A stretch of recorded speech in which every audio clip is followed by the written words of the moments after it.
Inspector Theater. Can I come in? Come on in, Mr. Fire. The door's open for you. Thank you. You make me feel so warm and welcome. No, this door is supposed to have a self-closing spring on it. Alright? This door deadbolt is supposed to have... Is there a plate in there? There is. It's just not held on with a screw or anything. They do have a striker plate in there. How about that? Okay. A little bit of break right there. An air gap underneath here, so it doesn't seal very well. Okay? Most of the things we care about are on the other side of the door. It's supposed to have...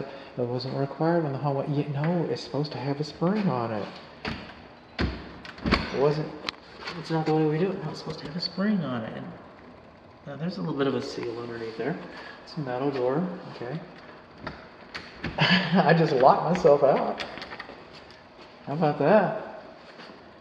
Okay, well I can just pull the hinges out. I can just pull the hinge pins. How about that? Just pull the hinge pins out. I think the key works.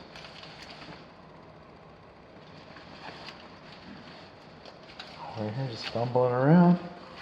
Fumbling around, Inspector. There we go.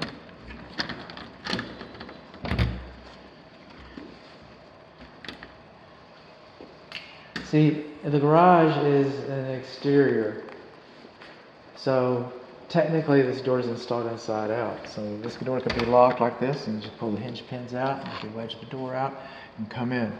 Now they have to go through the garage door, car entry, or the other pedestrian door. It has an air gap underneath it. They're probably going to kick the front door in. That's probably what's going to happen. But technically it's installed inside out. It does not have a self-closing spring on it. Now, on the flat work in a garage, alright, when we're looking at cracks, I've got 4 criteria that I use to help ascertain, to determine the performance of flat work. Flat work is like the garage floor here. Okay? So when we've got a crack, is the crack wider at the perimeter than it is in the middle? And it is. That's a bad thing. Doesn't mean that nothing yet. See how narrow it gets? And then we come down here, it starts getting wider again. Does it have a crack more than a 32nd of an inch? It does. More than 32nd of an inch in more than one location? It does. More than an 1/8 of an inch? It does. More than an 1/8 of an inch in more than one location? It does. And is the flat work out of plane? And it is. So the flat work's out of plane. The cracks don't meet my guidelines, my criteria. This garage floor surface is technically, it's broken. It's broken. Can you still park your car here? You bet. You can still park your car here. Will you get some more use out of it? You'll probably get some more use out of it. But one day you're probably going to be looking at redoing the garage floor. Somebody is, somewhere down the line. Today you can park a car on it. Okay? That's not why we're here. We're here for the garage door openers. And I don't know why we have 2 control buttons. There's one that's disconnected, okay, and this one is connected.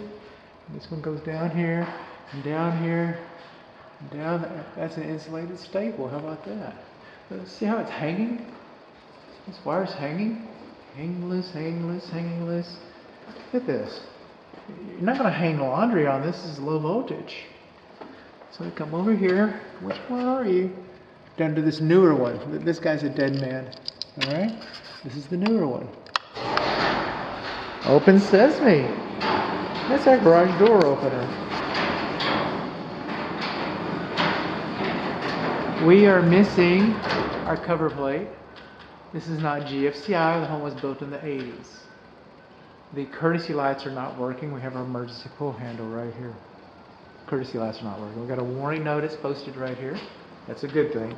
Warning notice, tension notices on the corners, that's a good thing. Handle in the corner, that's a good thing. Over here, this is the manual door lock. It's been decommissioned. That's a good thing, so that you do not close the door and then lock it accidentally. Coming over here, our optic sensors are closer to the floor than 6 inches. Another good thing. They're not supposed to be farther than 6 inches from the floor. So there's really not much going on with the installation of this door, except that our courtesy light doesn't work. It's not GFCI protected. It's a safety device. It wasn't required when it was built. Our plate's missing. Now you notice that some of these luminaries are working in the garage and some of them are not. Okay? And the luminaries, these fluorescent tubes, okay, they should have cages around them so that when they break, all the noxious stuff doesn't come out. And this one's plugged in, so I guess that's what this is about. There you go. This one's not plugged in. Okay. I'm also seeing an air register here. I'm going to look at that a little more. Should I have an air register in a garage?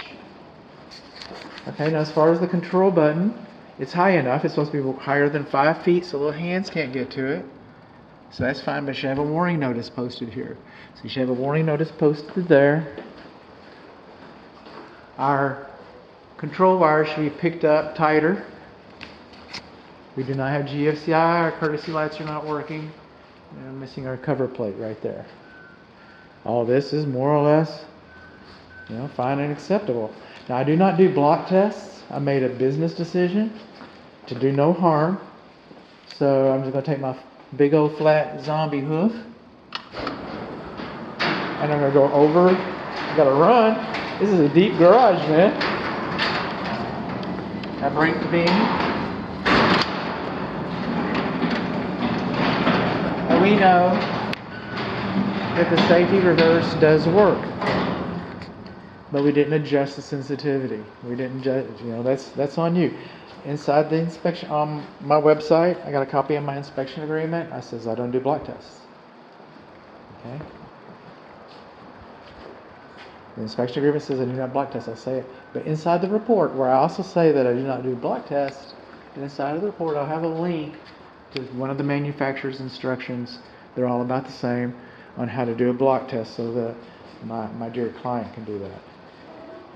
It also looks to me like this garage, judging from this header and stuff, this garage was likely some kind of an extension.